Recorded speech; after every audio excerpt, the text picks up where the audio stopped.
Hi dear customers, this is Cathy from Guangzhou QQ Company. In this video, I'd like to introduce our SS zipper for you. SS means stainless steel zipper, which instead of the brass zipper from last year at the end of from last year, because the price is cheaper so much than the brass, but the function is the same as the brass. The strength is more strong than the brass, and the lining situation is not worse than brass. That is why many customers choose it already. For the SS zipper, we have three models for your choosing. First, we say the strong magnetic like this one.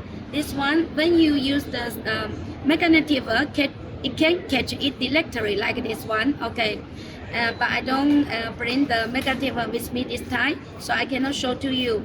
You see, lining situation is very smooth also. And another one is we say the weaker magnetic. When you put the magnetic on the surface, it cannot catch it, but it's you can feel it's a little magnetic on the surface. So this one is more expensive than this one. And another one is we say non-magnetic, which can pass the needle detector machine is like this one. Every time 2 pieces with the slider and the bottom toaster already. So which one do you like? For the price, the non-magnetic one is the expensive one, and the weaker magnetic is the middle. The magnetic one is the cheapest one. Which model do you like? You can contact us to get the price and sample. Thank you.